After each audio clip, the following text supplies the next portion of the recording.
বন্ধুরা আজকে একটা অদ্ভুত ঘটনা ঘটছে। অদ্ভুত মানে অদ্ভুত, সত্যি অদ্ভুত, আমার কাছে অদ্ভুত।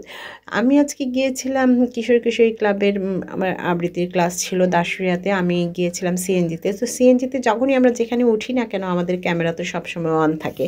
তো আমি একটু সিএনজি ওনার ভিডিও করে নিলাম। তো আমি নেমে গেলাম, নেমে যেয়ে আমি ওনাকে ভাড়া দিয়ে নেমে চলে আসলাম। তারপর হঠাৎ করে মনে হলো আমি যে সিএনজি থেকে নামছি সেখানে আমার স্টুডেন্টদের নাস্তার ব্যাগটা রয়ে গেছে। আমার তো মাথায় হাত, কি অবস্থা! আমি সেই সিএনজিকে কোথায় পাবো, কোথায় পাবো?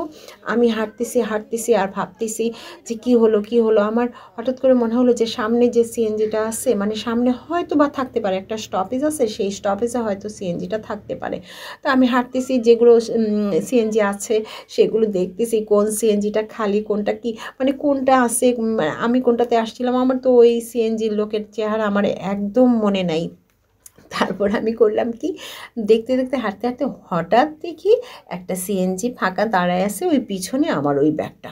আমি তো তখন কি যে শান্তি পেলাম, কি যে শান্তি পেলাম, বলবো কি। মানে আমি তখন ওনাকে বললাম যে ভাই, আপনার এখানে আমার ব্যাগটা রেখে গেছি, আপনি যে থাকবেন এখানে আমি তো চিন্তাও করিনি। তো উনি বললেন আসলে আমি পিছনে তো তাকাইনি, খেয়াল করলে হয়তো আপনাকে বলতাম। তো যাই হোক, এই সব কাজ সেরে, ক্লাস সেরে আমি বাসায় আসলাম। বাসায় এসে এই যে আমার দেশের কাজ দশের কাজ কি বলো, এই যে গাছ কাটার কাজ, কিছু গাছ অনেক বড় হয়ে গেছিলো, কিছু গাছ নষ্ট করে ফেলতেছিল, সেই গাছগুলো কাটলাম।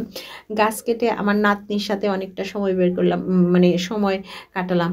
কারণ ওর সাথে কাটানোর সময় আমার হয় না, খুব একটা হয় না, সারাদিন বাইরে থাকি। আজকেও তো তাই, আসতে আসতে আমার 1টা বেজে গেছে। তারপর ওর সাথে অনেকটা সময় কাটালাম, খুব ভালো লাগলো।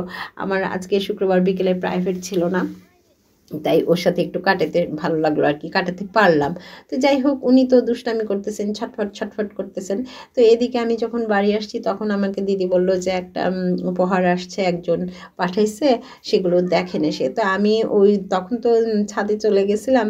তো ছাদ থেকে নেমে এসে ওনার মানে আমাদের গিফটগুলো দেখলাম। তো খুব ভালো লাগলো, যিনি পাঠাইছেন ওনাকে অনেক অনেক অনেক অনেক ধন্যবাদ। আমাদের প্রিয় ভাই একজন, তাকে অনেক ধন্যবাদ জানাই। তো আমার এই যে পুচি তো দেখোই তো, পুচির তো দুষ্টামির শেষ নাই। উনি গাছ থেকে লেবু পারলেন, লেবু নিয়ে সে কি নাড়াচাড়া করতেছে। তো যাই হোক, এই যে আমাদের সব গিফটগুলো, এইগুলো হলো আমার সেই আমাদের ভালো প্রিয় মানুষ যেটা পাঠিয়েছেন সেই গিফটগুলো। তো আমরা এখানে বারান্দায় বসে সব গিফটগুলো দেখছি। আমার নাতনিও, উনিও আছেন এখানে, উনিও দেখতেছেন। মানে উনি তো সব জায়গায় থাকবেনই, উনি যখন থাকেন, বাড়িতে যখন থাকেন, ওনার সব জায়গায় আনাগোনা চলবেই। তা আমাদের ভালোও লাগে, ও খুব সুন্দরভাবে কাটে। সে থাকলে আসলে আমাদের সবার মনে একটু উচ্ছলতা আসে, সেটা বলার বাইরে। তা সে আসলে আসলে ভালো লাগে। কদিন ধরে সে আমাদের মাঝে আছে, আমার বাসায় আসছে। আমাদের খুব ভালো লাগতেছে। তো সবাই ভালো থাকবে, সুস্থ থাকবে। সবাইকে আবারও শুভেচ্ছা জানাই। টাটা।